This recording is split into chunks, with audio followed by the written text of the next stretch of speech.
Common चीजें बताई थी। इंग्लिश सीखना बहुत आसान है, लेकिन प्रैक्टिकली हमें बोलना है। जब तक जितना हम प्रैक्टिकली बोलेंगे उतना हमें इंग्लिश आसान होगा। इंग्लिश सीखने के लिए सबसे पहले 4 वर्ड्स है। एक का नाम है दिस और एक का नाम है दैट, एक का नाम है वर्ड और एक का नाम है वो। जब तक पहले ये 4 लफ्ज आपने सीख लेंगे, आप 100 से ज्यादा फिक्रे बना सकते हैं, 100 से ज्यादा फिक्रे बना सकते हैं। लेकिन आपको इन चीजों का पता होना चाहिए कि दिस किस चीज के लिए इस्तेमाल होता है, दैट किस चीज के लिए इस्तेमाल। दिस इस्तेमाल होता है, दिस का मतलब है ये, यानी नजदीक चीज के लिए, और दैट का मतलब है वो, दूर चीज के लिए, यानी वो चीज सामने नजर आ रहा हो उसके लिए। एक के लिए दिस और एक के लिए दैट। दूसरा चीज है वर्ड और हु। वर्ड किस चीज के लिए इस्तेमाल होता है, बेजान चीज के लिए। किस चीज के लिए इस्तेमाल होता है, बेजान। जिस तरह मार्कर है, what is this, this is a marker या इट इज अ मार्कर। अब ये बेजान चीज है ना, हम बोलेंगे हु इज दिस। अब ये लड़की के लिए मतलब जानदार चीज के लिए हम क्या इस्तेमाल करेंगे, हु, और बेजान चीज के लिए व्हाट। बेजान चीज के लिए क्या इस्तेमाल होते हैं, व्हाट, और जानदार चीज के लिए हु। अभी देखो हम कितने फिक्रे बना सकते हैं। What is this, what is this, This is a board. what is this, This is a fan. what is this, This is a color. what is this, This is a wall. this is our। देखो ना, जितने भी फिक्रे हैं आप what is this के साथ बना सकते हैं। what is this, what is this, what is this, what is this, यानी आप what is this के जरिए से आप जितना बातें बोल सकते हो। आपका कमरे के अंदर जितनी भी चीजें हैं सारे what is this। एक बच्चे को हाथ से पकड़ा, what is this, what is this, what is this, what is this, मतलब what is this आपकी जुबान में बैठना चाहिए कि what is this का मतलब है ये क्या है, ये क्या है, ये क्या है, ये क्या है, ये क्या है। मतलब what is this का मतलब क्या है, ये क्या है।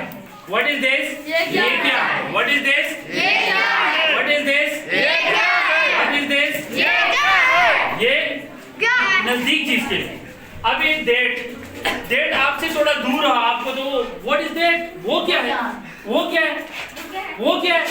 What is date, what is date का मतलब है वो क्या है, यानी आपसे थोड़ा दूर है, आप दोनों दोस्त खड़े हैं, ओ भाई साहब व्हाट इज डेट, वो क्या है, व्हाट इज दिस, ये क्या है।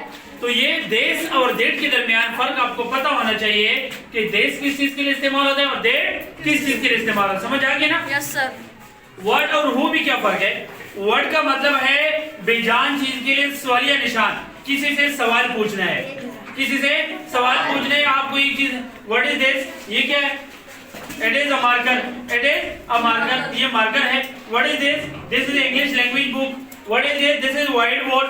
What is this, what is this, this is a wall. तो बेजान चीज के लिए हम व्हाट इस्तेमाल करते हैं। हु जानदार चीज के लिए इस्तेमाल हो जाता है।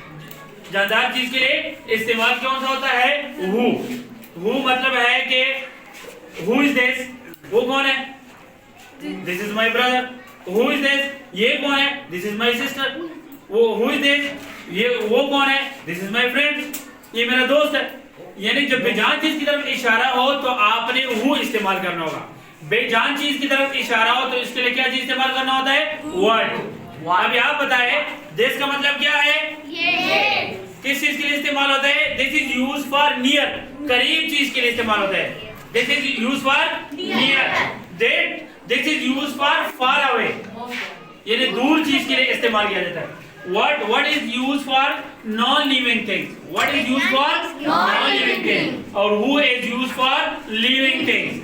जानदार चीज के लिए हु इस्तेमाल होगा और बेजान चीज के लिए व्हाट इस्तेमाल होगा। किसको समझ आ गया, सबको समझ आ गया। अभी एक ही चीज मैं आपको बताऊंगा, खबर इधर है। अभी इसके बारे में देखो मैं बताऊंगा। अभी व्हाट और हु में क्या फर्क है। What is this, who is this, this is boy या दिस इज अ खबर, this is a student of class 6। देखो ना, दोनों में फर्क बताया। हु के बारे में जो जानदार चीज भी खड़ी है और बेजान चीज भी है।